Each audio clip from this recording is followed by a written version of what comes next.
क्या कभी ऐसा हो सकता है कि कोई कर्ज मौत के बाद भी पीछा ना छोड़े?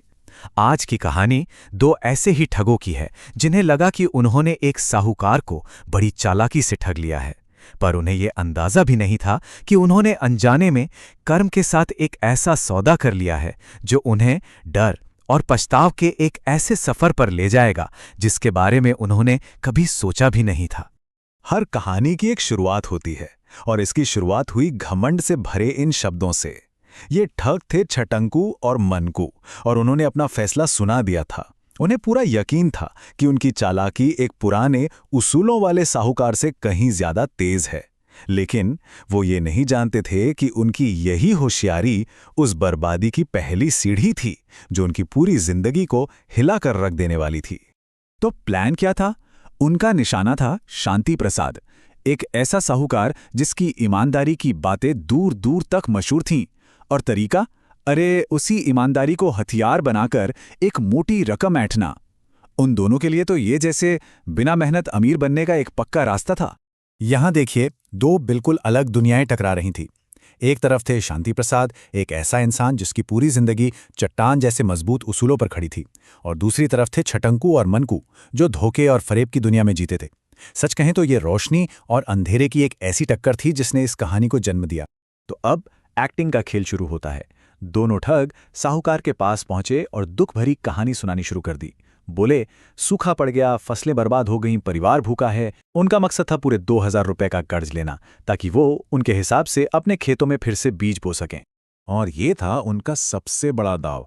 जब साहूकार ने पूछा कि भाई पैसे कब तक लौटाओगे, तो उन्होंने ये बात कही, एक ऐसा वादा जो इतना बेतुका था कि उन्हें लगा ये तो कर्ज कभी ना चुकाने की गारंटी है। उन्हें पूरा यकीन था कि कोई भी समझदार आदमी ऐसा सौदा कभी नहीं करेगा जो इस जिंदगी के पार जाता हो। लेकिन सबको हैरान करते हुए साहूकार मान गया। उसने अपने मुंशी से कहा, खाते में लिख दो, ये कर्ज अगले जन्म में वसूला जाएगा। उस पल मुंशी और दोनों ठग सबके मन में बस एक ही बात आई, शांति प्रसाद उसूलों का पक्का नहीं बल्कि एक नंबर का बेवकूफ है। पर सवाल यह था कि असली मूर्ख कौन बना रहा था?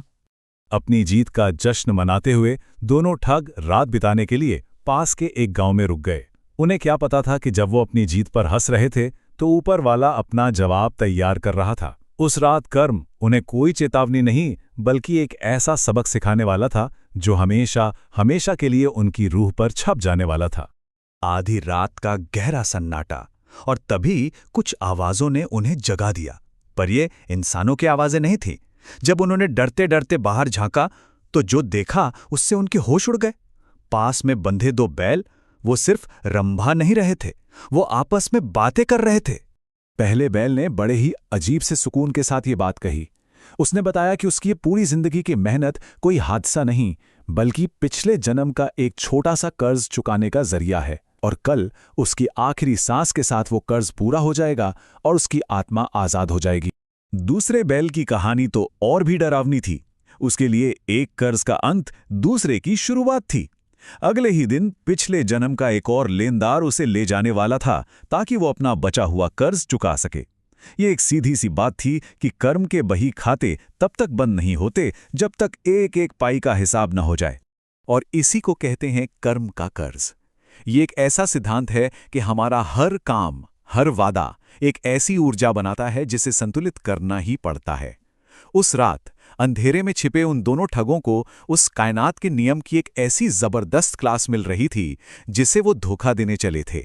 बस एक पल में उनका सारा घमंड हवा हो गया और उसकी जगह ले ली एक बर्फीले खौफ ने।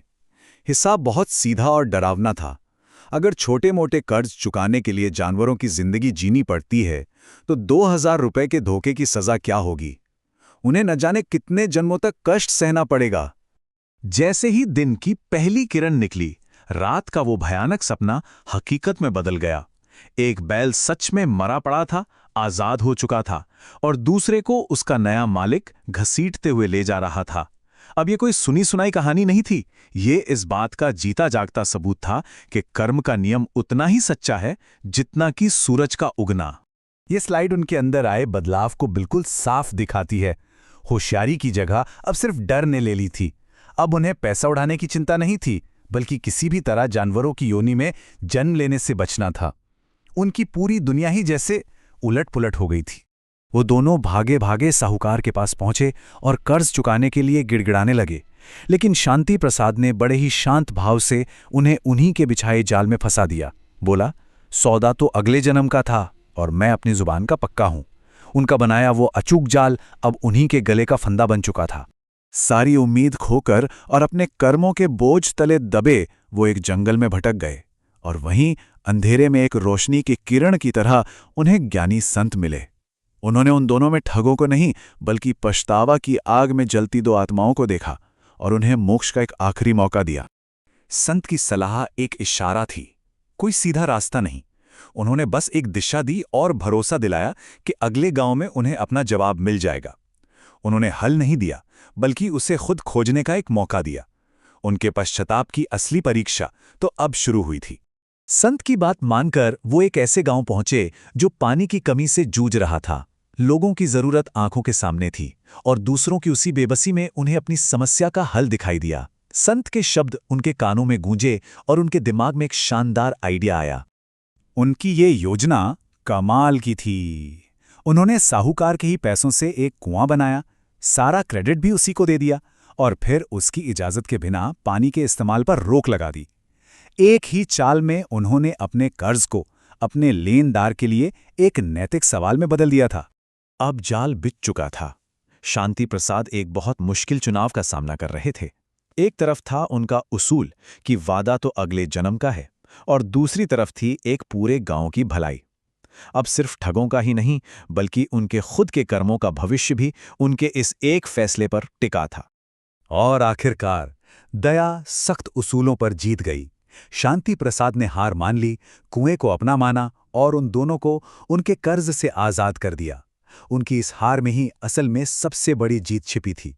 एक गांव की प्यास बुझी और दो आत्माओं को मोक्ष का रास्ता मिला। देखा जाए तो यहां हर कोई जीत गया।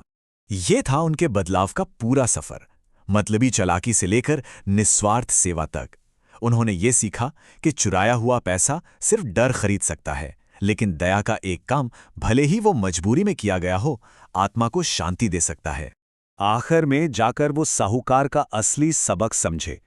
कर सिर्फ पैसा नहीं होता, ये एक ऊर्जा है, और वो ऊर्जा तब तक पीछा करती है जब तक उसका हिसाब बराबर ना हो जाए। इस सच्चाई को दिल में बसाकर उन्होंने धोखेबाजी छोड़कर मेहनत की जिंदगी अपना ली और अपने लिए एक नए कर्म भविष्य की नींव रखी। और ये कहानी हम सबको एक सवाल के साथ छोड़ जाती है। जो कर्ज हम उठाते हैं वो हमेशा पैसों के नहीं होते। कभी कभी ये एक तोड़ा हुआ वादा होता है, कभी कोई कड़वा शब्द, या फिर कोई ऐसा एहसान जो हमने कभी चुकाया ही नहीं। ये सोचने वाली बात है कि हम सब अपने कर्मों की किताब में कौन कौन से कर्ज जमा कर रहे हैं।